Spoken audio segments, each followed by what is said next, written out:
Hi everyone, welcome to Crack Next, a step towards free education for all. आज हम civil services preliminary examination 2018 GS paper 2 का math section discuss करेंगे। अब देखिए, maths में total 80 questions में से 55 क्वेश्चन तो मैथ्स के ही थे, ठीक है। इसमें से 44 क्वेश्चंस हम लास्ट 4 वीडियो में डिस्कस कर चुके हैं। आज ये 5th एंड फाइनल वीडियो है, इसमें हम लास्ट के 11 क्वेश्चंस डिस्कस करेंगे, ठीक है। अब देखिए, आप सोचेंगे कि सर टॉपिक वाइज नहीं करवा के आप हमें क्यों प्रीवियस ईयर क्वेश्चंस करवा रहे हैं। देखिए, प्रीवियस ईयर क्वेश्चन का बहुत ज़्यादा वैल्यू है। प्रीवियस ईयर क्वेश्चन से डायरेक्टली या इनडायरेक्टली आपके 60% क्वेश्चन तो लगभग आ ही जाते हैं, क्योंकि अगर आपने प्रीवियस ईयर क्वेश्चन अच्छे से किया है मतलब आपको उस चैप्टर का कंसेप्ट क्लियर है। और यूपीएससी कोई भी चैप्टर या कोई भी टॉपिक आपका छोड़ती नहीं है किसी भी साल।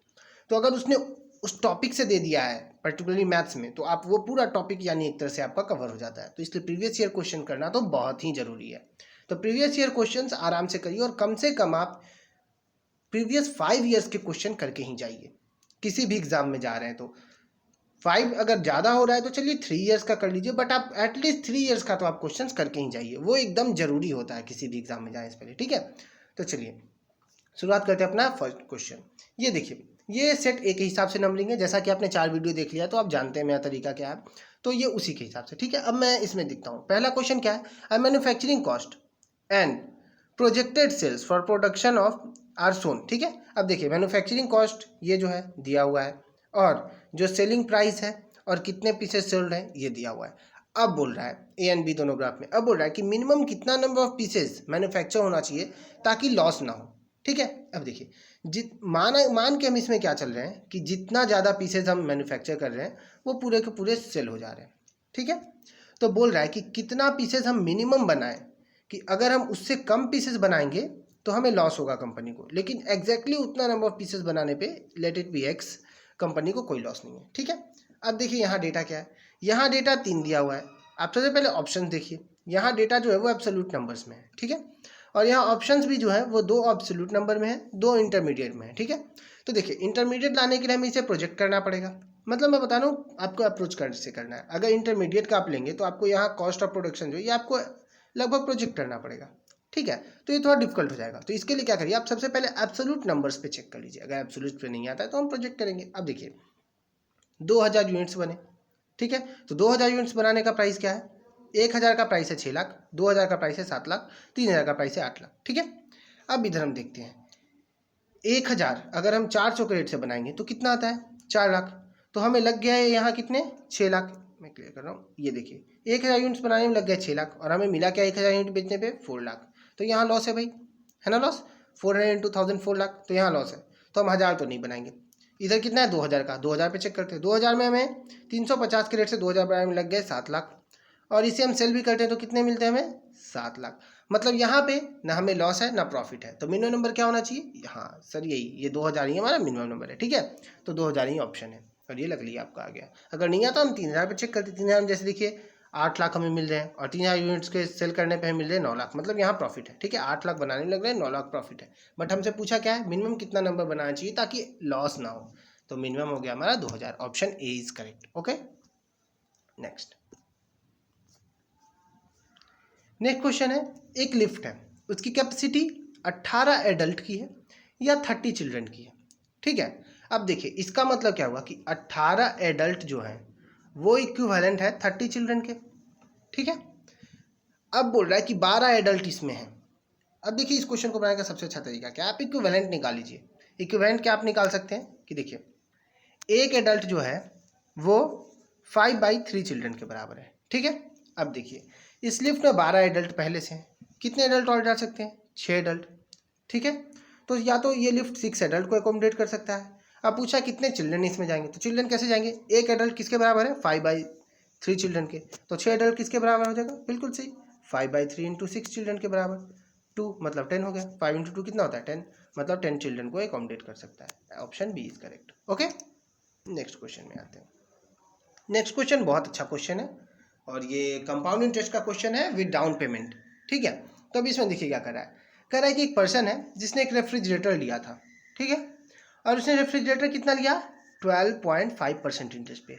अब याद करिए मैंने आपको कहा था कि 1/2 ये 50% होता है, 1/3 ये 33% होता है, और ऐसे करके मैंने आपको कहा था कि 1/13 तक आप याद कर लीजिए, ठीक है, ठीक है। तो अगर आपको याद होगा तो 12.5% को मैंने क्या कहा था, ये 1/8 होता है, ठीक है। 1/8 इज 12.5%, ओके। 12.5% मतलब क्या हो गया, 12.5/100 दैट इज 0.125 एंड 1/8 क्या है, 0.125, सही है ना, ठीक है। अब देखिए, तो इससे हम इस क्वेश्चन को बनाएंगे। अब अगर 12.5% इसका है इंटरेस्ट और ये क्या कर रहा है, कंपाउंड हो रहा है ईयरली। अब देखिए फर्स्ट ईयर में इसने इतना अमाउंट पे किया, सेकंड में इसने इतना पे किया, अब बोल रहा है कि थर्ड ईयर जब हो जाएगा तो उसे फाइनली कितना अमाउंट पे करना है कि उसका सारा का सारा कर्ज जो है वो खत्म हो जाए और वो एकदम इस रेफ्रिजरेटर का जो है उससे एकदम फ्री हो जाए, ठीक है। अब देखिए क्या है, फर्स्ट ईयर के एंड में अगर उसने 100 रुपये लिए थे तो वो कितने हो जाएंगे, 100 रुपीज़ अगर उसने लिए थे तो 12.5% के इंटरेस्ट से कितने हो जाएंगे, 112.5 रुपीज़ हो जाएंगे, ठीक है।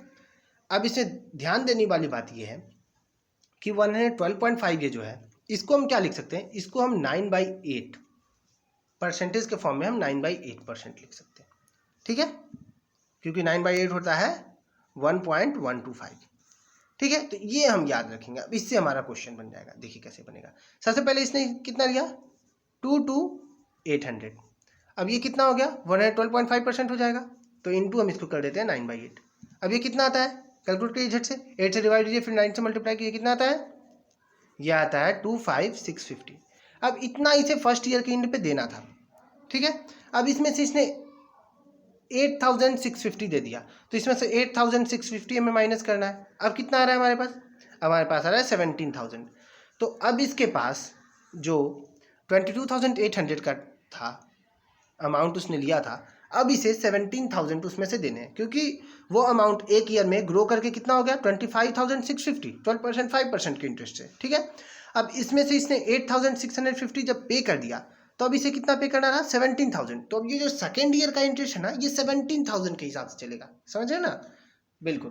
तो अब 17,000 के हिसाब से चलेगा, तो 17,000 अब सेकेंड ईयर के एंड में कितना हो जाएगा, 17,000 इंटू 9/8, बिल्कुल जैसे हमने पिछले बार किया था, ठीक है, 9/8। अब ये कितना आता है, कैलकुलेट करके बताइए झट से, बिल्कुल सही, 19,125। अब इसमें इसने कितना दिया, क्या बोल रहा है क्वेश्चन में, देखिए क्वेश्चन में क्या बोल रहा है, 9,125 दे दिया, ठीक है। तो अब इसमें से इसने पे कर दिया 9,125। अब कितना बच गया फाइनल, 10,000, ठीक है। अब 10,000 फिर एक साल थर्ड ईयर का एंड जो होगा, ये थर्ड ईयर चलेगा, थर्ड ईयर के एंड में ये कितना बढ़ जाएगा, 12.5% के रेट से, बिल्कुल सही, 10,000 इंटू 9/8। और ये हम सभी जानते हैं कि ये अगर 100 का 112.5 हो रहा है तो 10,000 क्या हो जाएगा, सॉरी 11,125, ओके, 11,250 हो गया, ठीक है। ये हो जाएगा हमारा अमाउंट, है ना, 112.5 ये हो गया, ठीक है। तो इतना हो गया। अब देखिए, अब इसके बाद क्या करना है, अब इसके बाद हम क्या करेंगे, अब ये हो गया थर्ड ईयर के एंड में अमाउंट है, तो बोल रहा है कि इसे डेब्ट से फ्री होना है, तो अगर ये इतना पूरा का पूरा पे कर देगा तो फिर कुछ अमाउंट ही नहीं बचेगा जिसका इंटरेस्ट है, तो इसे कितना पे करना पड़ेगा, 11,250 रुपीज़, ओके। अब देखिए ऑप्शन में है नहीं, हाँ बिल्कुल 11,250 तो ऑप्शन में है, तो ये हो गया आंसर। बहुत सारे लोग इसमें क्या करेंगे, 10,000 मार्क करके आएंगे, जो कि गलत है, ओके, समझ रहे हैं आप। 10,000 थर्ड ईयर के स्टार्ट में है और थर्ड ईयर के एंड में उसे पे करना है। यहाँ देखिए एंड ऑफ थर्ड ईयर, तो एंड तक आप कैलकुलेट करेंगे, स्टार्ट में छोड़ के अगर आप बी मार्क के आ गए तो ऑप्शन आपका गलत हो जाएगा। एंड तक आपको 12.5 इंटरेस्ट फिर चलाना है, ठीक है, okay. Next question, next question इसमें पैटर्न है, ठीक है। अब देखिए ये क्वेश्चन जो है ना पर्टिकुलरली इसमें कर रहा है कि ये 6 फिगर को आप देख करके आपको 7 में बताना है कि इन चारों में से कौन सा होगा जो 7 सीक्वेंस में फिट होगा। अब देखिए इसमें यूपीएससी ने बहुत इजी क्वेश्चन इसलिए पूछा है क्योंकि आप अगर इसमें से कोई एक फिगर भी ध्यान से देखेंगे ना तो उसके बेसिस पे आप बना सकते हैं। जैसे देखिए ये ट्रायंगल क्या है, ये ट्रायंगल एंटी क्लॉकवाइज एक जो बॉक्स है उसमें इधर शिफ्ट होते जा रहा है। जैसे यहाँ था, यहाँ हुआ, यहाँ हुआ, फिर क्या हो गया, यहाँ हो गया, यहाँ हो गया, यहाँ हो गया, अगली बार का आएगा फिर यहाँ हो जाएगा। तो यहाँ देखो आप किस में, इसमें हो गया, तो आपका यहीं से आंसर ये हो जाता है, ठीक है। फिर अगर आप बॉक्स से चेक करोगे तो उससे भी एक बार में आ जाएगा। देखिए बॉक्स क्या है, क्लॉकवाइज घूम रहा है, यहाँ था, एक बॉक्स गया, एक बॉक्स गया, एक बॉक्स आया, फिर एक बॉक्स आया, फिर एक बॉक्स आया, फिर क्या हो जाएगा, फिर यहीं आ जाएगा, ठीक है। मतलब फिर से स्टार्टिंग की तरफ चला गया, तो ये वाला भी, तो इससे भी हो गया। अब देखिए यहाँ पे अगर यूपीएससी ने एक ऑप्शन यहाँ दे देता, अगर दो ऑप्शन रहते, एक और कोई ऑप्शन रहता वो ऐसा रहता इसमें, सॉरी एक और कोई ऑप्शन देता उसमें क्या करता यूपीएससी ऐसे कुछ कर देता, मान लीजिए ऐसे, ऐसे ये ट्रायंगल तो यहीं बना दिया, बट स्क्वायर को मान लीजिए यहाँ कर दिया, तब फिर आपको 2 चेक करना पड़ता, ठीक है। बट यहाँ तो क्लियर दिख रहा है कि ऑप्शन बी हमारा सही है। ओके, ठीक है। चलिए नेक्स्ट क्वेश्चन पे चलते हैं। नेक्स्ट क्वेश्चन क्या है? नेक्स्ट क्वेश्चन देखिए, इसमें कह रहा है ना कि ग्राफ दिया हुआ है पॉपुलेशन का 2 कंट्री का, कंट्री ए का और कंट्री बी का। अब बोल रहा है इसके ऊपर आप पहले कंपेयर करो और उसके बाद आपको यहाँ कुछ स्टेटमेंट दिए हुए हैं, ठीक है। अब आपको बताना है कि इसमें से कौन सा सही है। ओके, कौन सा इसमें से सही है, रैशनल रेफरेंस, ठीक है। अब देखो क्या क्या इन दोनों ग्राफ को देख के आप एक्सप्रेशन में करवा सकते हो। अब देखिए यहाँ पे कुछ टर्म्स यूज हुए हैं, ठीक है। Dependency ratio, okay. अब देखिए किसी भी कंट्री के लिए ना जो सबसे ज़्यादा प्रोडक्टिव होते हैं वो ये लोग होते हैं, 15 to 64। माना जाता है कि 15 to 64 जो लोग हैं ना ये प्रोडक्टिव लोग हैं। कैसे? क्योंकि यही काम करेंगे। देखिए 60 के बाद तो हमारे कंट्री में लोग रिटायर हो जाते हैं, 64 के बाद, ठीक है। तो 64 के बाद इन्हें लाइबिलिटी माना जाता है। और बच्चों से तो आप काम करवा नहीं सकते, बच्चों को आपको फ्यूचर के रेडी करना है, तो बच्चे हमारे फ्यूचर के एसेट हैं। तो करेंटली वो लाइबिलिटी है, बट बाद में वो प्रोडक्टिव बनेंगे, ठीक है। तो इन्हें जो है ना, इन्हें माना जाता है प्रोडक्टिव पॉपुलेशन हमारी कंट्री का, ठीक। अब देखिए यही क्या होता है कि हमारे वर्कफोर्स, इन्हीं को कहते हैं कि कंट्री के ये वर्कफोर्स हैं। ओके, अब देखिए डिपेंडेंस रेशियो क्या होता है। डिपेंडेंस रेशियो मतलब होता है कि नंबर ऑफ डिपेंडेंस, ठीक है। नंबर ऑफ डिपेंडेंस मतलब ये वाली पॉपुलेशन 15 से बिलो वाली और 64 वाली, कितने लोग हैं। मान लीजिए ये x है, ये y है और ये z है। तो डिपेंडेंस रेशियो क्या हो जाएगा, x प्लस वाई, ठीक है। ये कितने लोग डिपेंडेंट है पर पॉपुलेशन, किसके, टोटल पॉपुलेशन नहीं, ये वर्किंग के ऊपर।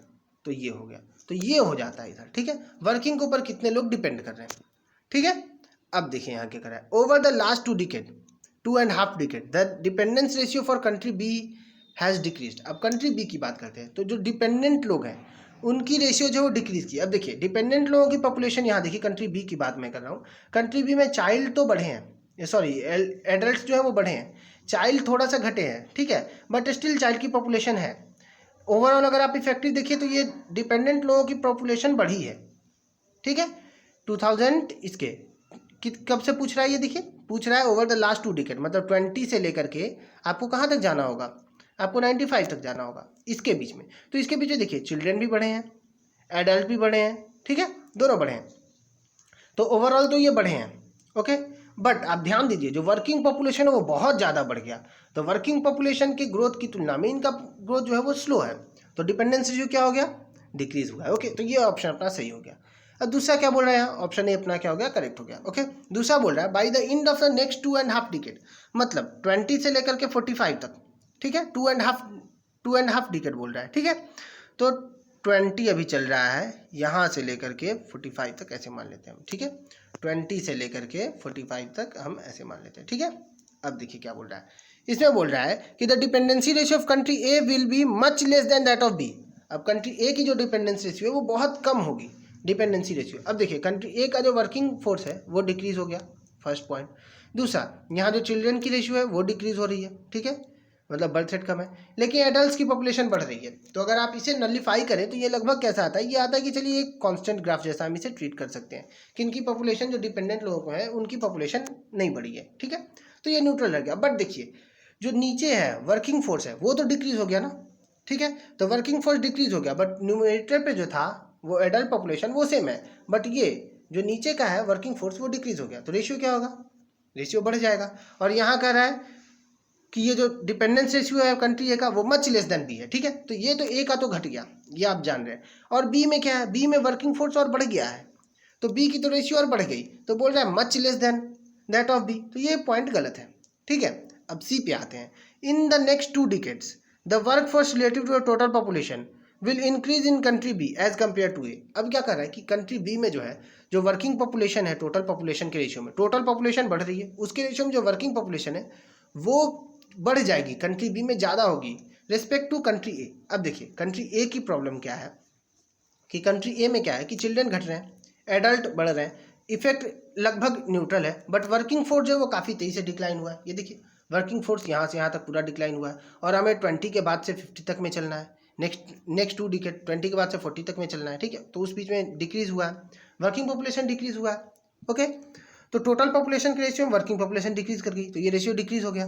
ओके, और बी का क्या है, बी का तो बढ़ता गया है। तो ये पॉइंट जो हो गया हमारा, ये सही हो गया। क्या बोल रहा है कि कंट्री बी का जो है वो वर्किंग पॉपुलेशन जो है, वर्क फोर्स जो है वो बढ़ा है। ठीक है, okay, as compare to country है, तो बिल्कुल सही बात है, बढ़ा है। टोटल पॉपुलेशन का जो रेशियो है working population that is Z by total population जो है X plus Y plus Z, ये बी के रिस्पेक्ट में ज़्यादा है देन ए। ठीक है, बी का ये ज़्यादा है, तो ये ऑप्शन सही हो गया। तो 1 और 3 हमारे सही हुए। 1 और 3 किस कौन से ऑप्शन में, 1 और 3 हमारा ऑप्शन नंबर सी। तो क्या हो गया, 71 का आंसर हो गया सी। ओके, नेक्स्ट क्वेश्चन में आते हैं।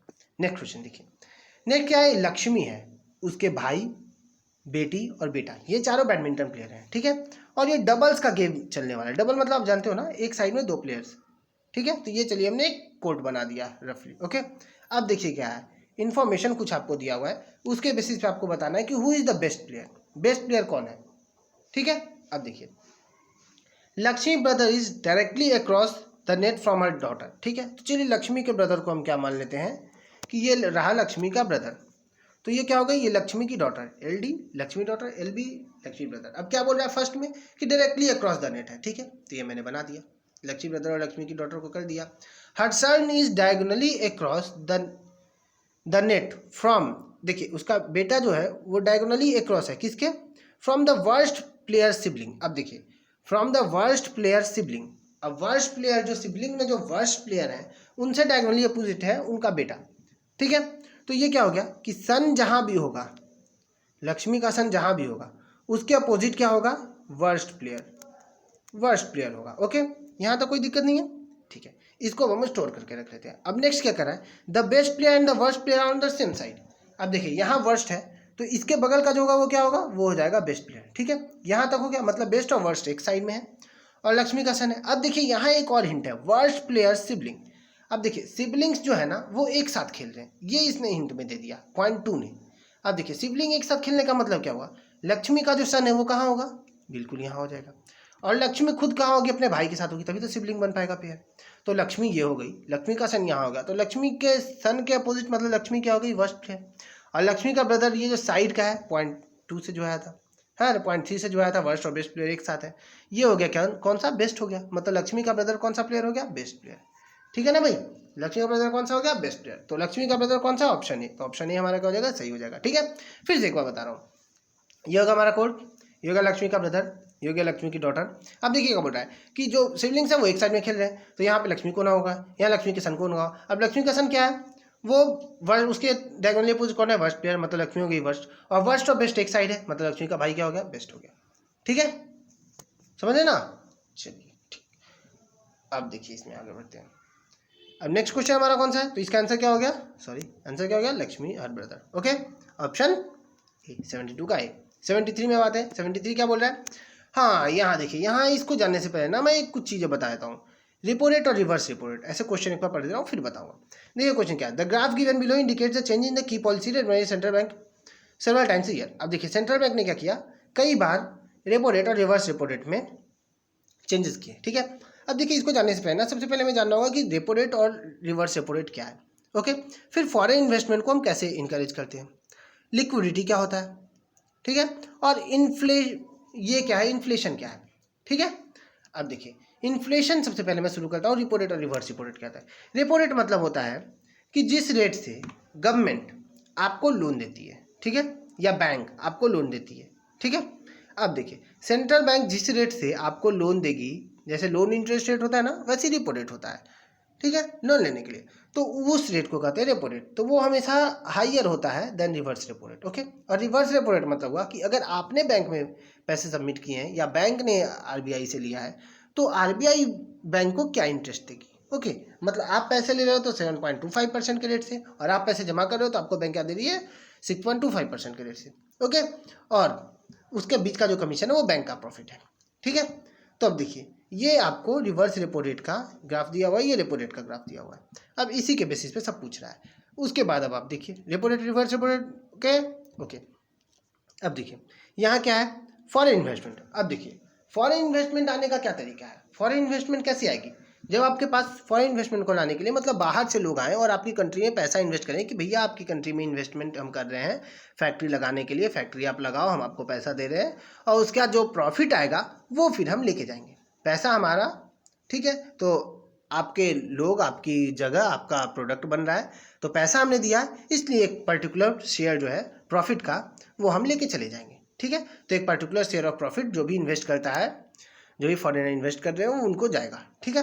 अब देखिए फॉरेन इन्वेस्टमेंट बढ़ाने का मतलब क्या होगा कि फॉरेन इन्वेस्टमेंट कैसे बढ़ेगा, इंडस्ट्रियल सेक्टर है कहीं पे भी, जब आपके पास चीप लेबर होगा, ठीक है। आपके पास क्या होगा, आपके पास फैसिलिटीज़ होगी ट्रांसपोर्टेशन की, आपके पास मार्केट होगा, ठीक है। आपके पास जो ये है कंडीशंस है, इन्वायरमेंटल कंडीशंस है, जो बेसिक चीज़ें चाहिए फैक्ट्री चलाने के लिए वो आपके पास होंगी, तो ये सब होगा तो फॉरेन इन्वेस्टमेंट बढ़ेगा, ठीक है। अब देखिए नेक्स्ट क्या है यहाँ पे, लिक्विडिटी। लिक्विडिटी मतलब क्या होता है ना कि मनी का फ्लो, मार्केट में मनी का फ्लो जितना अच्छा होगा, जितनी तेज़ी से लिक्विड फ्लो करेगी, जितनी तेज़ी से मनी फ्लो करेगी, उतनी अच्छी इकोनॉमी होगी, उतनी ज़्यादा इकोनॉमी की लिक्विडिटी होगी, ठीक है। अब देखिए इसका क्या होता है, इसका क्या इम्पैक्ट होता है। अब देखिए अब जितने तेज़ी से मनी फ्लो करेगी मार्केट में, उतना ज़्यादा इकोनॉमी ग्रो करेगा, ठीक है। अब देखिए यहाँ क्या है, encouraging both public and private saving. अब देखिए सेविंग कैसे इनकरेज होगा। अब देखिए अब क्या हो रहा है, कंपनी ने मान लीजिए अगर यहाँ पे जैसे आपके पास इंटरेस्ट रेट, अगर आपको कहे कि आपको पैसे लेने हैं तो आप 5.5% इंटरेस्ट रेट पे लेना पसंद करेंगे या 7.5% पे लेना पसंद करेंगे। बिल्कुल सही, आप लेना चाहोगे कम से कम रेट पे, ठीक है, तो आप 5.5% पे लेना पसंद करोगे।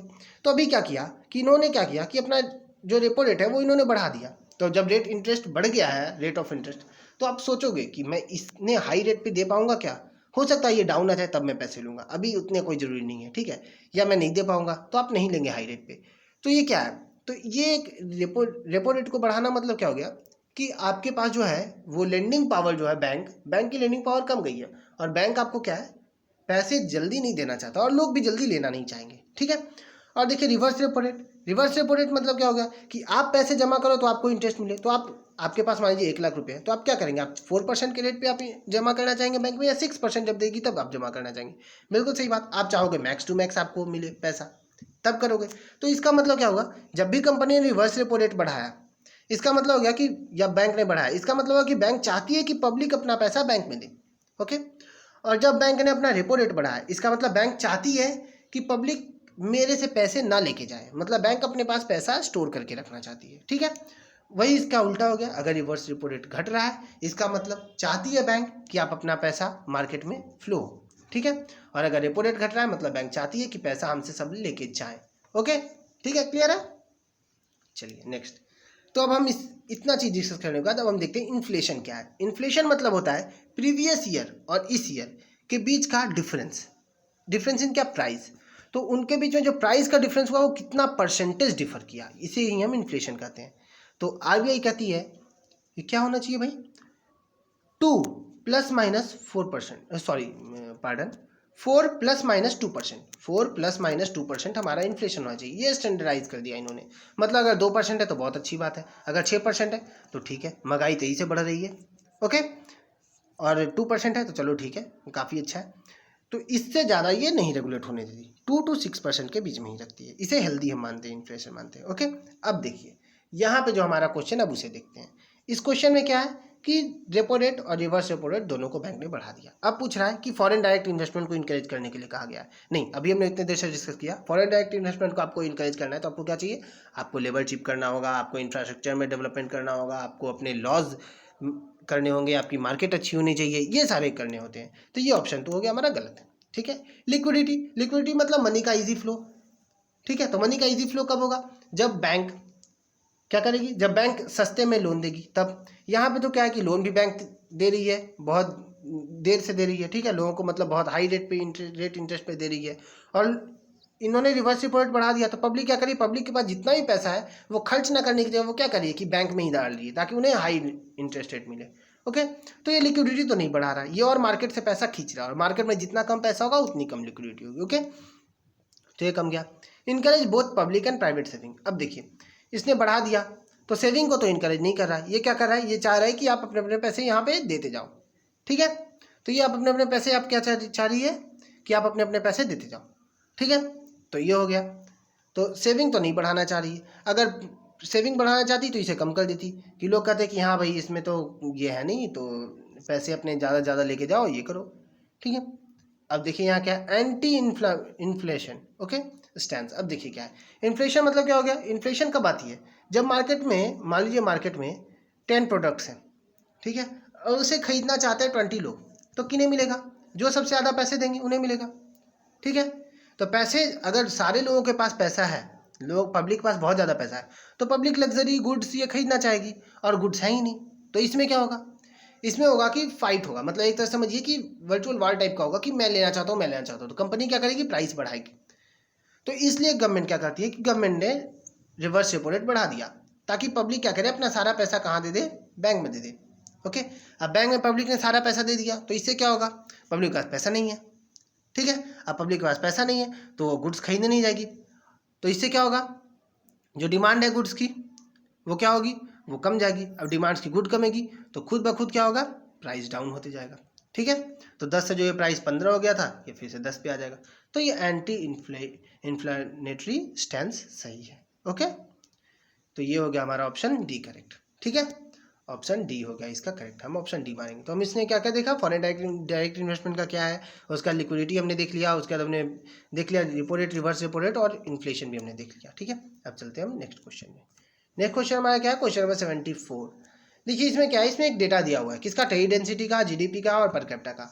इसको आपको बहुत अच्छे से एनालिसिस करना होगा। 18 स्टेट्स का डेटा है, और ये क्वेश्चन 2 क्वेश्चन के लिए है, ठीक है। तो इसमें आप थोड़ा टाइम दे सकते हैं, क्योंकि ये टोटल 3 मिनट्स में आपका क्वेश्चन आराम से हो जाएगा। अब देखिए क्या कर रहा है इसमें, कि कौन सा most logical rational inferences draw कर सकते हैं हम इस ग्राफ के थ्रू, इस टेबल के थ्रू। अब देखिए क्या कर रहा है, हाइयर पर कैपिटा इनकम, ज़्यादा पर कैपिटा इनकम जो है वो क्या है, इस जनरली, अब यहाँ ध्यान देने वाला जनरली पे है। जनरली मतलब होता है कि 1-2 एक्सेप्शन अलाउड है associated with high teledensity, मतलब जहाँ पे भी पर कैपिटा इनकम हाई होगा वहाँ पे टेली डेंसिटी भी हाई होगी, ठीक है। तो ये जनरली लिखने का मतलब हो गया कि अगर 1-2 इसके एक्सेप्शंस भी हैं तो आप इसे इग्नोर करिए। लेकिन अगर यहाँ जनरली की जगह ऑलवेज कर देता तो इसका मतलब है एब्सोल्यूट, अगर एक जगह भी एक्सेप्शन हो रहा है तो आपको उस ऑप्शन को काट देना है, ठीक है। यहाँ देखिए जैसे कि यहाँ ऑलवेज है, ठीक है, तो अगर इसका एक भी एक्सेप्शन मिल गया ना तो हम ऑप्शन बी को काट देंगे, ठीक है। अब देखिए हम देखते हैं कि ऑप्शन ए क्या है। ऑप्शन ए कह रहा है कि जो कैपिटा इनकम है, पर कैपिटा इनकम, वो जनरली हाई टेल डेंसिटी से एसोसिएटेड है, ओके। तो देखिए पर कैपिटा इनकम सबसे ज़्यादा यहाँ का है, टेल डेंसिटी क्या है यहाँ की 77.5, ओके। अब देखिए लोएस्ट पर कैपिटा इनकम कहाँ है, लोएस्ट है 254, इससे भी कम कोई क्या नहीं है, 254 लोएस्ट है। यहाँ की क्या है 50.7%। हाँ ये तो सीक्वेंस को फॉलो कर रहा है, एक दो और मिला लेते हैं, ठीक है। अब चलिए अब इसके बाद देखते हैं कितना है 336, ठीक है। इससे थोड़ा सा पर कैपिटा इनकम बढ़ा, टेल डेंसिटी थोड़ी सी बढ़ गई, बिल्कुल सही बात है। यहाँ देखिए एक आता है कि 545 है यहाँ पर कैपिटा इनकम, बट यहाँ टेल डेंसिटी बहुत कम है, ठीक है। और 395 के क्रॉसपॉन्डिंग यहाँ टेल डेंसिटी बहुत कम है। ये दो आपको एक्सेप्शन मिल रहे हैं, ठीक है। तो जनरली है तो आप इन एक्सेप्शन को आप छोड़ देंगे, ओके। तो जनरल अगर ट्रेंड आपको दिख रहा है कि हाई में हाई है मोस्ट ऑफ द केसेस में, तो आप इसे सही कर देंगे। तो ये हो गया हमारा ऑप्शन 1 सही, ओके। अब यहाँ क्या कर रहा है, यहाँ कह रहा है ऑप्शन बी में क्या कर रहा है, higher GDP growth rate always ensures higher per capita income. अब ऑलवेज है मतलब जहाँ जहाँ जीडीपी ग्रोथ रेट जो है वो हाई होगा वहाँ पे इनकम तो हाई होना ही चाहिए। एक भी जगह एक्सेप्शन मिल गया तो आपका ये ऑप्शन गलत हो जाएगा। अब देखिए 11.69 जो कि अपना हाईएस्ट है, ये 1077 के करस्पॉन्डिंग है, ठीक है। तो ये तो हाईएस्ट पे, चलिए ठीक है। अब देखते हैं यहाँ सबसे कम इनकम कहाँ है, ये देखिए 254, और यहाँ जीडीपी ग्रोथ रेट क्या है 10.83, और यहाँ क्या है 419, और यहाँ जीडीपी ग्रोथ रेट क्या है 5.31। तो मतलब ये तो गलत हो गया। यहाँ इनकम क्या है पर capita income come, but GDP growth rate high है। यहाँ पर कैपिटा इनकम हाई है बट स्टेट 2 में, बट क्या है यहाँ पे जीडीपी ग्रोथ रेट कम है। इसका मतलब ये एक्सेप्शन हो गया, और यहाँ ऑलवेज लिख रखा है तो ऑलवेज की वजह से ये ऑप्शन हो गया गलत। तो option A is correct, option B is wrong, okay. Higher GDP growth rate does not necessarily ensure high teledensity. Higher GDP growth rate जो है वो हमेशा हाई टेल डेंसिटी को इंश्योर नहीं करता है। Not always ensure, not necessarily ensure, मतलब हो सकता है एक दो जगह पे ऐसा हो जाए, दिख जाए आपको ट्रेंड, बट ऐसा नहीं है कि हमेशा जहाँ पे भी क्या होगा जीडीपी ग्रोथ रेट हाई होगा वहाँ टेल डेंसिटी हाई होगी। तो इसमें भी आप एक दो एक्सेप्शन मिलेगा तो आप उसे फिर भी सही कर देंगे, ठीक है। अब देखिए टेल डेंसिटी हाईएस्ट का है, ये रहा, क्या है ग्रोथ रेट हाई है, ठीक है, हाई टेल डेंसिटी, ये देखिए high teledensity growth rate high है, हाँ है, ठीक है। High teledensity growth rate high है, हाँ है, ठीक है। High teledensity growth rate high है 9.5, हाई टेल डेंसिटी हाँ है, ठीक है। Low teledensity low growth rate, हाँ बिल्कुल सही है। तो ये ऑप्शन भी अपना हो गया सही। तो क्या क्या हो गया 1 and 3, option C is correct. Okay, next question. Next question क्या है? नेक्स्ट क्वेश्चन इसी ग्राफ पे, इस पे क्या बोल रहा है? With reference to the above passage. अब देखिए इसके पैसेज में क्या एजम्पशंस मेड किए जा सकते हैं। ये दो स्टेटमेंट है जिसमें कुछ एजम्पशंस किया है, आपको बताना है कि ये वैलिड है या इनवैलिड है, ठीक है, इन ऑप्शंस को देख के। अब देखिए क्या बोला है, now it is prosperity of an already high performing state cannot be sustained without making further large investment in telecom sector infrastructure, sorry. अब बोल रहा है कि टेलीकॉम इंफ्रास्ट्रक्चर में आप लार्ज डेवलपमेंट जब तक नहीं करोगे, आप लार्ज इन्वेस्टमेंट नहीं करोगे, तब तक जो ऑलरेडी हाई परफॉर्मिंग स्टेट्स हैं उन्हें सस्टेन नहीं किया जा सकता है, ठीक है। तो देखिए ये स्टेटमेंट यहाँ से गलत हो जाता है इस रेफरेंस में, ठीक है, इसलिए गलत हो जाता है। ये देखिए पहले से वो हाई परफॉर्मिंग स्टेट्स है, आप करो कि टेली इंफ्रास्ट्रक्चर पे ही आपको इन्वेस्ट करना है, ऐसा नहीं है। टेली इंफ्रास्ट्रक्चर ही बस एक डेवलपमेंट के लिए नहीं है जिम्मेवार। जैसे कि यहाँ देखिए आप, यहाँ क्या है 6 की है, यहाँ हाई है, ठीक है, जीडीपी। यहाँ पे आप देखिए 5 की है, यहाँ भी रेट हाई है, ठीक है, ठीक है, डेवलपमेंट रेट भी हाई है और पर कैपिटा इनकम भी हाई है। ओके, यहाँ देखिए 104 है, यहाँ हाई है, तो ये मैक्सिमम पे भी हाई है, बट इससे ऊपर 77.5 पे ही 177 स्टेट 6 में है, ठीक है। तो इस तरह से आप कह सकते हैं कि जरूरी नहीं है कि ऐसा होगा ही। ओके, तो ये ऑप्शन आपका होगा गलत। और दूसरी बात, मान लीजिए कोई एक इंडस्ट्रियल है, ठीक है, इंडस्ट्रियल सेक्टर है, मैन्युफैक्चरिंग सेक्टर है, अब मैन्युफैक्चरिंग सेक्टर को टेलीकॉम इंफ्रास्ट्रक्चर से बहुत ज़्यादा मतलब नहीं है, ठीक है। तो ये ऑप्शन यहाँ से भी गलत हो जाता है, बट आपको इस पैसेज के रेफरेंस में ही देना है, खुद का दिमाग से नहीं कुछ भी सोचना। Okay, next, very high teledensity is most essential condition. यहाँ देखिए मोस्ट एसेंशियल मतलब इसके सिवा बाकी चीज़ें सेकेंडरी है, ठीक है, ठीक है। तो ये चीज़ भी गलत है, देखिए, क्योंकि अगर वेरी हाई टेल डेंसिटी जहाँ सबसे ज़्यादा है, वहाँ की अगर पर कैपिटा इनकम और डेवलपमेंट जीडीपी ग्रोथ अगर ये हाईएस्ट होती तो हम कह देते कि हाँ ये एकदम मोस्ट इंपॉर्टेंट है, बट ऐसा है नहीं। तो ये ऑप्शन भी अपना हो गया गलत, ठीक है। ये भी सिक्योरिटी वाली कंडीशन है ऑलवेज टाइप की, तो यहाँ भी ये गलत हो गया, ठीक है। तो ना 1 हुआ ना 2 हुआ, कौन सा ऑप्शन है? डी। तो 75 का क्या हो गया? Option number D. Okay, next question. Next question देखिए, नेक्स्ट क्वेश्चन नंबर 76। अब ये क्या कर रहा है, यहाँ देखिए excise, custom, corporate tax, personal tax और सर्विस टैक्स, इन पांचों का ग्राफ दिया हुआ है आपको यहाँ पे, ठीक है। अब बोल रहा है कि इन पांचों ग्राफ को देखने के बाद आपको यहाँ कुछ स्टेटमेंट्स दिए हुए हैं जो कि इन्फ्रेंसेस ड्रॉ करने की कोशिश की गई है। अब आपको बताना है कि ये सही है या गलत है, ठीक। अब देखिए यहाँ ये सही है या गलत है ये आपको बताना है। अब देखिए यहाँ पे क्या है, during the given period the revenue from direct tax as percentage of gross revenue has increased while that of indirect tax has decrease. अब देखिए ग्रॉस रेवेन्यू मतलब ग्रॉस टैक्स रेवेन्यू मतलब होगा टोटल का, ठीक है। अब देखिए कह रहा है इनडायरेक्ट टैक्स और डायरेक्ट टैक्स। तो इनडायरेक्ट टैक्स देखिए क्या क्या होता है, इनडायरेक्ट टैक्स में क्या क्या आ जाएंगे, जैसे कि वैट आ गया, ठीक है, यहाँ पे एक्साइज आ गया, ठीक है, कस्टम्स आ गया, ठीक है, उसका सर्विस टैक्स आ गया, ये सब क्या होगा? इनडायरेक्ट टैक्स हो गए, ठीक है। इनडायरेक्ट मतलब जो गवर्नमेंट को इनडायरेक्टली मिलती है, डायरेक्टली नहीं मिलती, ठीक है। तो ये सब आपके इनडायरेक्ट हो गए टैक्सेस में। और आपका जो डायरेक्ट टैक्स है उसमें क्या हो गए? कॉर्पोरेट टैक्स और पर्सनल इनकम टैक्स, ये दोनों क्या हो गए? कॉर्पोरेट टैक्स हो गए, ठीक है। ओके, ये हो गए आपके डायरेक्ट टैक्स और ये तीनों आपके कौन हो गए? Indirect tax. तो मैं डायरेक्ट टैक्स और इनडायरेक्ट टैक्स को कलर चेंज करके लिख दे रहा हूँ। ओके, ये रहा डायरेक्ट टैक्स आपका हो गया direct direct direct, sorry indirect है, और डायरेक्ट आपका हो गया ये दोनों हो गए आपके डायरेक्ट। ओके, अब देखिए यहाँ पे जो क्वेश्चन पूछा अब हम उस पर चलते हैं। क्वेश्चन बोल रहा है कि गिवन पीरियड में क्या है कि डायरेक्ट टैक्स है जो परसेंट ऑफ टोटल टैक्स है वो क्या हुआ? इंक्रीज हुआ है डायरेक्ट टैक्स, ठीक है। देखते हैं डायरेक्ट टैक्स कौन कौन से हो गए आपके, कॉर्पोरेट वाले और पर्सनल वाले, ठीक है। अब देखिए डायरेक्ट टैक्स का ग्राफ, ये डॉटेड लाइन, ये देखिए हाँ डायरेक्ट टैक्स तो बढ़ा है यहाँ से, ठीक है, कॉर्पोरेट टैक्स बढ़ा है, और पर्सनल टैक्स की जो बात हो रही है पर्सनल इनकम टैक्स भी बढ़ा ही है, ठीक है, तो दोनों बढ़ा है। तो हाँ ये फर्स्ट पार्ट तो इसका सही है। That of indirect tax indirect tax decrease हुआ है। अब देखिए एक्साइज को देखिए, एक्साइज तो बहुत तेजी से डिक्रीज हुआ है, ठीक है। कस्टम्स को देखिए, कस्टम्स बढ़ा है, कस्टम्स धीरे धीरे बढ़ा है। ओके, यहाँ देखिए सॉरी कस्टम्स भी घटा है, कस्टम्स 1 डॉट वाला है ना, कस्टम्स भी घटा है, ठीक है, तो कस्टम्स भी घटा है। और जो सर्विस टैक्स है वो धीरे धीरे बढ़ा है, बट सर्विस टैक्स बढ़ के भी कस्टम्स और एक्साइज के लॉस को मेकअप नहीं कर पा रहा है। तो इसका मतलब क्या हो गया? ओवरऑल डिक्रीज हुआ है। तो ऑप्शन ए तो हमारा सही हो गया। अब ऑप्शन बी में चलते हैं, ठीक है। ऑप्शन बी क्या बोल रहा है? The trend in revenue from excise duty excise duty, ये देखिए एक्साइज ड्यूटी का जो ट्रेंड है रेवेन्यू का, वो क्या कर रहा है, demonstrate that the growth of manufacturing sector, जो मैन्युफैक्चरिंग सेक्टर की जो ग्रोथ हुई है वो क्या है, negative during the given period. ठीक है, मैन्युफैक्चरिंग सेक्टर के ग्रोथ जो है वो निगेटिव हुई है इस पीरियड में। अब देखिए ये जो है एक्साइज टैक्स कैसे लगता है, किसी भी मैन्युफैक्चर गुड के ऊपर जो टैक्स लगता है वो एक्साइज टैक्स होता है। ठीक है, अब इसमें क्या कर रहा है कि एक्साइज टैक्स डिक्रीज हुआ है, इसका मतलब है कि मैन्युफैक्चरिंग तो प्रोडक्ट की डिक्रीज हुई है, मैन्युफैक्चरिंग की वजह से जो टैक्स मिल रहा है गवर्नमेंट को वो डिक्रीज हुआ है। तो यहाँ क्या कर रहा है कि मैन्युफैक्चरिंग सेक्टर भी है वो भी ग्रोथ उसकी निगेटिव हुई है, नहीं, मैन्युफैक्चरिंग निगेटिव होना और मैन्युफैक्चरिंग सेक्टर का जो ग्रोथ है वो निगेटिव होना, दोनों में अंतर है। ठीक है, अब देखिए कैसे अंतर है, यहाँ पे क्या है कि जो मैन्युफैक्चरिंग सेक्टर है, मैन्युफैक्चरिंग डिक्रीज हुई है बट सेक्टर जो है, हो सकता है सेक्टर में कुछ इन्वेस्टमेंट हो रहे हो इंफ्रास्ट्रक्चर पे, जिसका इफेक्ट आपको 1 ईयर के बाद या 2 ईयर के बाद दिख जाएगा। मैन्युफैक्चरिंग सेक्टर अपना कुछ ये कर रही हो, रिगेन करने की कोशिश कर रही हो, तो ऐसे नहीं कर सकते कि मैन्युफैक्चरिंग सेक्टर डाउन ही गई है। ठीक है, तो ऑप्शन बी आपका गलत हो जाता है। तो ओनली वन, कौन सा है, वन ओनली, तो ये कौन है, ऑप्शन ए। तो आपका 76 आ गया होगा ऑप्शन ए। अब लास्ट क्वेश्चन आज का हमारा है 77 क्वेश्चन। देखिए क्या कर रहा है कि x माइनस वाई जो है ये 8 के बराबर है। ठीक है, अब देखिए कौन सा मस्ट बी ट्रू, एकदम ट्रू होना ही होना चाहिए, कभी भी गलत नहीं हो सकता। ठीक है, मस्ट लगा हुआ है।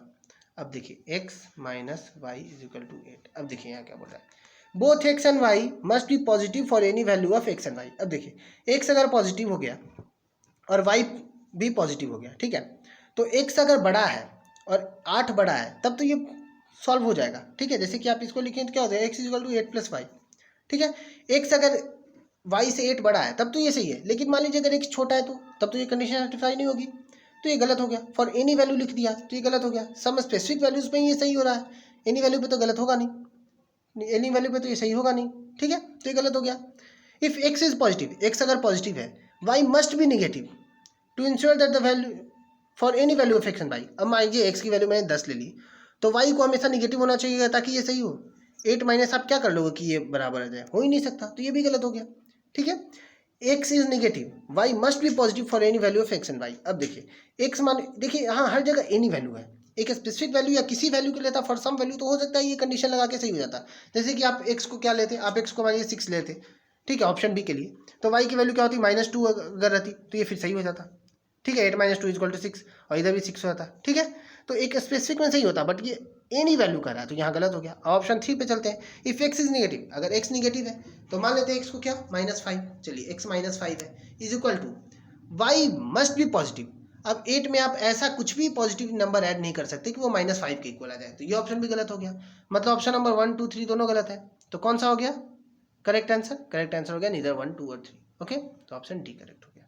ठीक है, तो चलिए ये सारे क्वेश्चन तो हमने कर लिए, अब हमारा ये यहाँ हो जाता है कंप्लीट पूरा क्वेश्चन। ठीक है, अब इन क्वेश्चंस में आपको कहीं भी कोई डाउट हो तो आप कमेंट सेक्शन में जरूर पूछिए। ठीक है, और मैं फिर से कह रहा हूँ कि यूपीएससी के जो प्रीवियस ईयर्स के क्वेश्चंस हैं वो करना बहुत ज़्यादा जरूरी है। अगर आप प्रीवियस ईयर क्वेश्चंस नहीं करेंगे तो आपको पता नहीं चलेगा कि कैसे कैसे क्वेश्चंस आते हैं, रिवीजन नहीं हो पाएगा सही से, इससे बहुत प्रॉब्लम हो जाएगी। ठीक है, तो आप प्रीवियस ईयर क्वेश्चन तो एक बार जरूर करिए। ठीक है, ये सारे तो हमने देख लिया, पैटर्न देखना, लक्ष्मी के ब्रदर इक्वेशन से रेशन निकालना, फिर ये ट्रेन डेंसिटी मस्ट बी क्या है और मे बी में क्या है, मस्ट को हम कैसे, ऑलवेज को हम कैसे यूज़ करते हैं ये भी हमने देख लिया। ठीक है, तो जहाँ भी ऑलवेज या मस्ट आ जाए ना वहाँ पे एकदम ध्यान दीजिएगा। ठीक है, मस्ट ऑलवेज में या जनरली आए तो उसमें थोड़ी रिलैक्सेशन है, अलाउड है।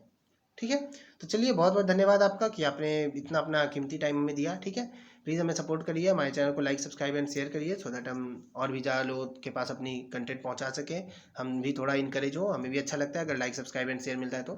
ठीक है, तो चलिए धन्यवाद आपका टाइम देने के लिए, गुड डे।